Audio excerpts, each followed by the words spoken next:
itu tidak apa-apa, itu tidak apa-apa. Dan yang jelas nanti saya akan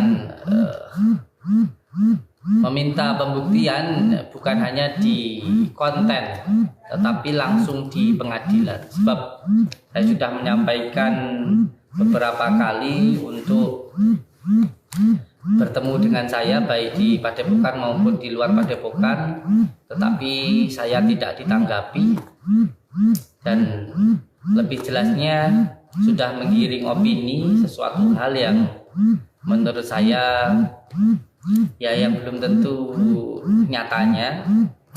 Karena kalau berbicara tentang kreator YouTube, sana kreator YouTube, saya juga kreator YouTube, sana mendapatkan dukungan yang hampir 20 juta, sedangkan saya hanya 1 juta lebih sedikit. Tentu ketika seseorang yang bisa dikatakan lebih besar followernya menyerang yang kecil, ya akan kelihatan sangat apa namanya ya, jauh sekali lah gitu. Tetapi bagi saya, ketika Allah berkehendak seseorang itu mulia, walaupun dihina satu dunia juga akan tetap mulia. Tetapi ketika Allah menginginkan orang itu hina, walaupun semua orang memuliakannya, dia akan tetap hina. Nggih, matur suwun untuk Mbak Afre give off sama Mbak Ki Agung Sukma. Iya, jadi saya dulu pernah menyatakan bahwa ketika panjenengan sebagai kreator yang sama-sama di bidang YouTube dan mengatakan untuk edukasi, saya sangat mendukung, apalagi edukasi yang memberantas perdukunan. Karena saya sendiri juga di bidang yang sama. Saya juga memberantas dukun-dukun yang merugikan masyarakat, seperti dukun pengganda uang, dukun pencabulan, dukun santet dan lain sebagainya. Tetapi kalau sudah menyebutkan nama orang, itu bukan edukasi, itu namanya apa ya, bisa dikatakan kalau sudah menyebutkan nama orang itu sedikit banyaknya ya harus bisa membuktikan, atau bahasa kasarnya menjatuhkan lah gitu. Tapi saya nggak bilang lah cara menjatuhkan, enggak. Intinya ketika ini adalah edukasi tetapi berondok seseorang, maka di situ harus bisa lah.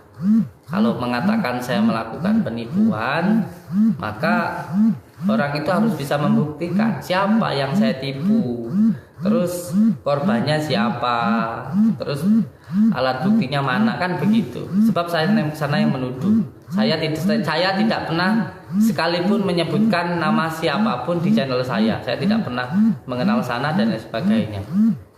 Tetapi ketika tiba-tiba sana mengambil video saya lalu menyebutkan nama saya, maka dia harus bisa membuktikan. Kalau tidak bisa membuktikan, maka ini akan menjadi fitnah. Ini menjadi fitnah. Oleh sebab itu saya minta ini untuk dibuktikan. Saya sudah beberapa kali meminta untuk dibuktikan, termasuk ketika di sini, tapi ternyata nggak mau masuk ke dalam. Saya yang disuruh keluar, dan ketika saya di luar ternyata sudah dihadang oleh kepala desa maupun pengacara. Dan ketika saya mau mengajak masuk, beliaunya sudah tidak mau. Beliau pengennya pulang.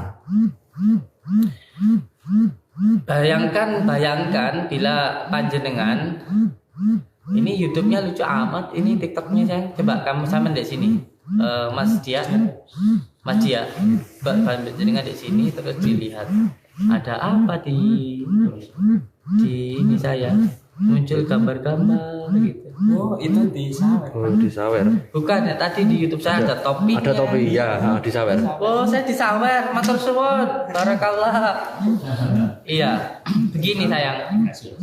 Saya ingin menyampaikan bahwa bagaimana ketika panjenengan yang ketika di rumah diam-diam gitu, tidak ada masalah apa-apa, sampai di rumah sampai sendiri, seumpamanya lagi bersama istri, bersama dengan santri duduk-duduk, terus tiba-tiba ada yang mengatakan panjenengan itu melakukan pencurian. Terus setelah itu panjenengan tanya, siapa yang dicuri? Terus kejadiannya di mana? Barang buktinya mana?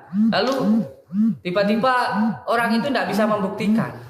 Dan karena besarnya sebuah tuduhan, sehingga tergiring opini di masyarakat bahwa panjenengan itu benar-benar melakukan pencurian. Karena sudah disampaikan untuk membuktikan siapa yang dicuri, mana alat buktinya, siapa korbannya, tidak segera memberikan konfirmasi, maka terpaksa hari ini harus dibuktikan di pengadilan. Di pengadilan.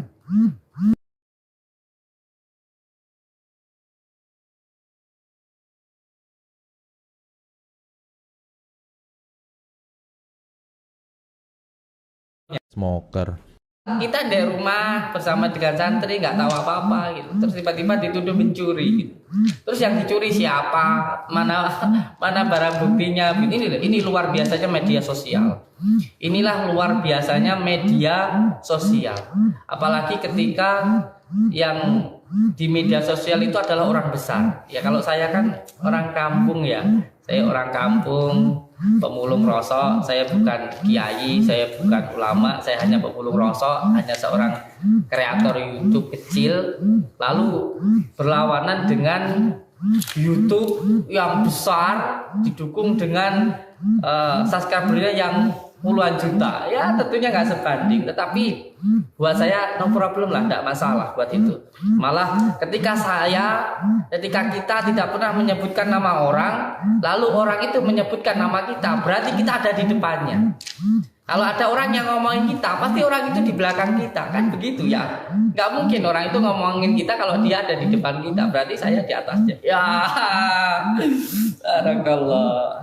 Enggak, saya mah hanya orang kampung. Tapi alhamdulillah walaupun orang kampung, walaupun cuma pemulung rosok, tapi disebut sama orang Jakarta sana. Wis viral di mana-mana. Oh, saya nggak tahu apa-apa kok.